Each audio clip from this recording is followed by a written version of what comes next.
Get your official Toshi merch, join my private network, and check out my courses linked in the description and bio. All right, y'all, so a video like this isn't one that I would normally make public. I usually say videos like this going deeper into mindset for my private network, and that's where I share opportunities and share perspective and really logic and understanding about why I'm doing certain things like non-Toshi related.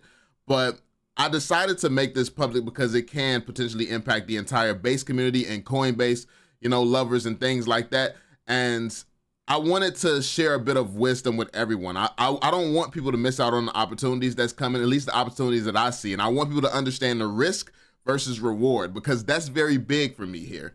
The risk versus the reward. So that's what we're gonna be talking about. We're gonna be talking about this Coinbase scandal. If you don't know what's happening with the Coinbase scandal, essentially what's going on, and I was talking to a friend about this. And this is what made me want to make this video.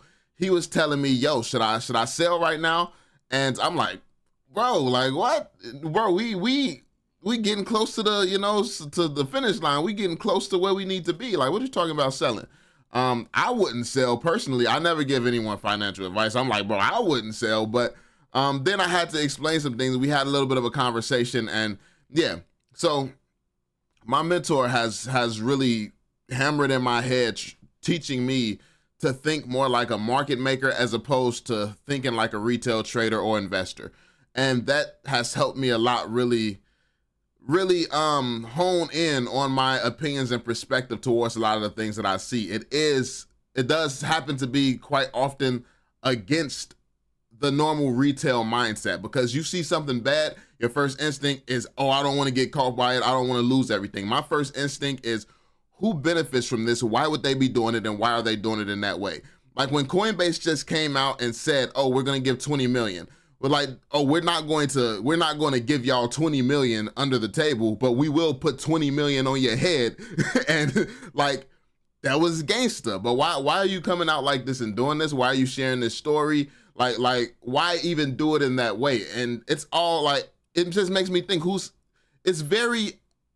I'm very calculated when it comes to stuff like this, because I'm seeing how calculated they are. The meetings with Trump earlier in the year, getting listed on the S&P 500, and right after the listing on the S&P 500, a big scandal. I don't think anything is being done by chance. I think that this is all very, very calculated, and I don't want people to miss out on the opportunities. So yeah, that's what I'm going to be going over. So this is what the conversation was about, and this is some of my thoughts on it. So yeah, I believe that the scandal is more of a signal, more so than a setback. The $20 million was more so a symbolic move, and it wasn't done from a place of desperation. So $20 million is crumbs for Coinbase, but dropping that number, the reason that I believe that they dropped that number is because it signals power and readiness to fight back. And that obviously is going to boost the confidence of people who are, you know, on Coinbase. It also creates a hero narrative. Coinbase protects its users and it goes on an offense. That's huge. This is going to make people, okay, Coinbase is the good guys, let me side with them. And it's like, and this is how every game is played. So just because I'm thinking that it's a game, realize every company, every organization, if you're good and if you're ever going to go far, you're going to play the game. What did Steve Jobs say? The customer don't even know what they want, or something along those lines. Y'all know that famous saying from him. The customer doesn't even know what they want. People will ask for transparency, they'll ask for this, they'll ask for that, but they don't really know what they want until you show them what they want. And this is why the best companies understand their user base, understand what the user base wants, and gives them that before they even have to ask. That's what makes a successful company.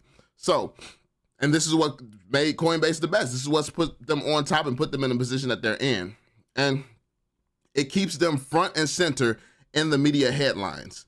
They didn't just defend themselves, they controlled the story. That's not damage control, that's strategy. And this is precisely how I've been seeing their moves. Then we're gonna focus on the timing, the S&P 500 conclusion, the Trump meetings, and this new scandal. They got added to the S&P 500. That's symbolic of becoming mainstream finance. That is very, very big. That can only ever happen for the first time once in history, and they just made history. they just made history. Crypto has just got solidified and made history to a point where it cannot be denied anymore. So this game is not about the poor. It's not about me. It's not about you.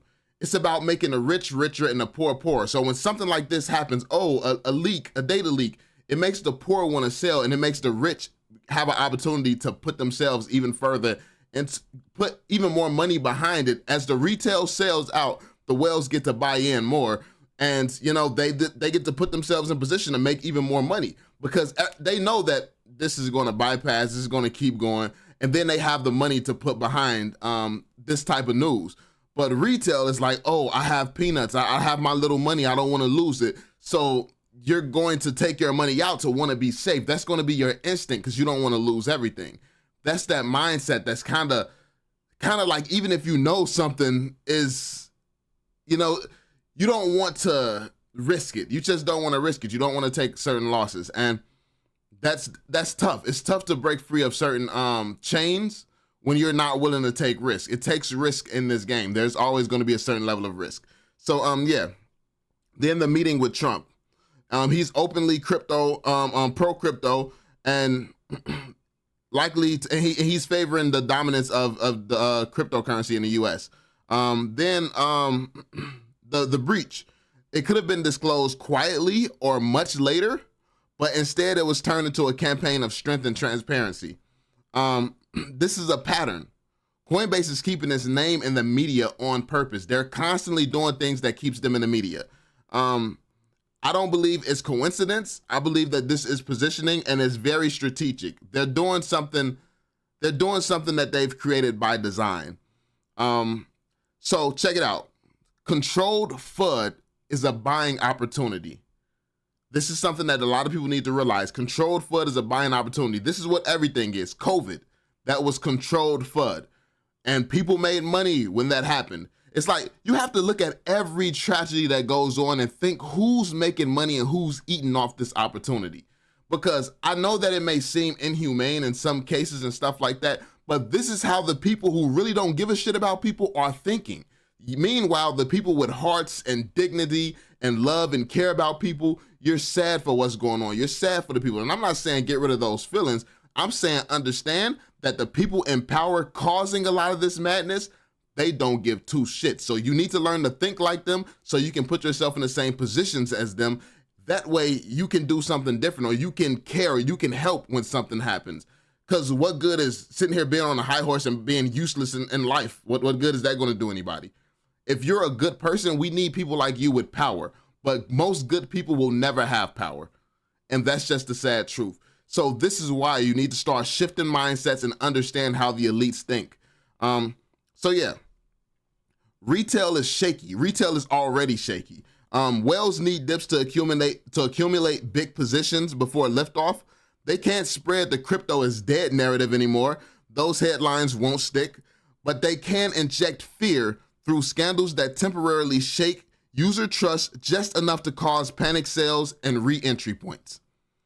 They can't go the crypto is dead route. They just can't do that. Like it's solidified now. They're like it's official. So what can they do? Oh, the biggest platform people are going to use to buy crypto. You might not want to be buying crypto right now. It's kind of sketchy. Like it's kind of sketchy. So guess what? They less people are going to be buying, less retail is going to be buying, and guess who's going to be secretly buying more? Come on now. They're giving all their friends the time and opportunity to buy. This game is not meant for the poor. It's meant for the rich to get richer. So don't fall for the tricks that they know only the poor is going to fall for. Don't fall for the tricks. At least this is how I'm looking at it. This is how I see it. And to be fair, like I always say, I could be wrong. I could definitely be wrong. But keep this in mind. If I'm wrong, it sets me back a few months. Cool. If I'm right, it sets me ahead 10, 20 years. What? I take that bet. I take that bet. I haven't... I've been struggling for my whole life, getting set behind a half a year, a couple, like, come on now. I'm cool with that. I'm cool with that risk. The risk to reward ratio is insane. So yeah, this is how whales operate. They engineer emotional cycles while they calmly accumulate. This is how they move. So the macro context, the USA becoming the crypto powerhouse. If Trump leans hard into crypto, Coinbase becomes the national flagship. Base becomes the official layer 2 playground for institutional and public innovation. And any perceived weakness must be carefully controlled, never real weakness, only strategic doubt for accumulation. This is exactly the games that these whales are going to be playing. This is what's happening. This is what we're seeing right now. A rug pull here and there, a scandal. All manageable, all distractions, all narrative fuel for price suppression while they buy. This is all part of the same game.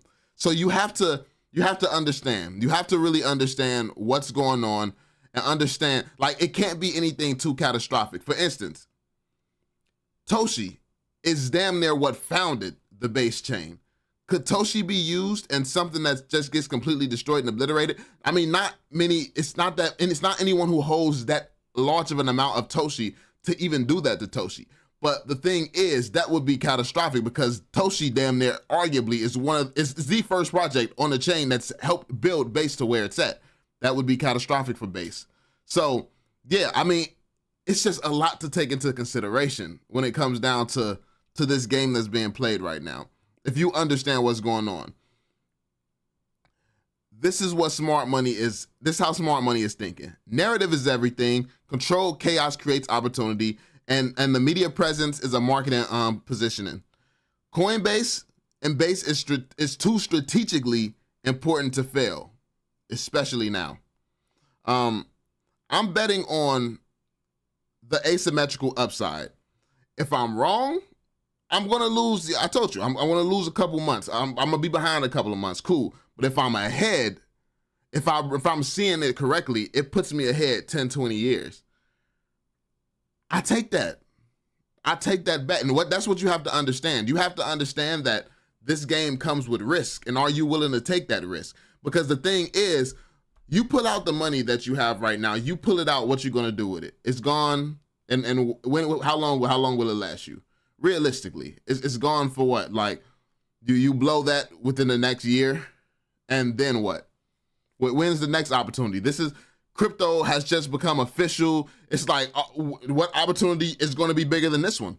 Than the potential upside in this one? Like, what opportunity you going to next? What, you going to get you a truck, start getting, hire a truck driver? Like, what are you going to do? Like, what's the biggest opportunity? That opportunity's been around forever. You want to buy vending machines? That opportunity's been. You want to buy stocks? That market ain't giving the same results as this one. It's like, what are you going to do? So my bet is to bet on crypto, because what other bet is there that makes the same sense and has the same amount of potential and potential upside? I'm just not seeing one. And the opportunity here with crypto being official, we haven't had a bull run since crypto has been a official, legitimate currency of the world. We've never had a bull run under these circumstances. So this is going to be the first one. I want to see what that looked like. So this is how I'm looking at it. I'm looking at it as a huge opportunity for the whales. And I think that it's all calculated, and it's a reason that things are happening in the way that they're happening right now. So me personally, I'm doubling down. I've bought more crypto today. I've bought a little more Bitcoin. I bought some Bitcoin today. And, it's a great, look at Toshi. It's a great buying opportunity for a lot of things that you have conviction towards. So this is just me giving a little bit of perspective and some of how I'm seeing things. Like I said, I could be wrong, but me personally, I'm willing to risk it all for the reward, for the potential reward that comes with, if I'm right and if I'm really spotting things and seeing things how they are. So yeah, I can be scared. We can be scared and all see things this way that we've seen it our whole life. Oh, they're trying to take every little thing from us and blah, blah, blah, and all that stuff that's kept us in the positions that we've been in our whole lives. Or we can at least attempt to think like them, play the game how they're playing it, and try to get a few crumbs for ourselves. That's how I'm looking at it. So yeah, just wanted to share with you all my perspective. Let me know y'all thoughts in the comment section down below. Be sure to drop that thumbs up, subscribe, and turn on notifications, and I'll catch y'all on the next one. Peace out, fam.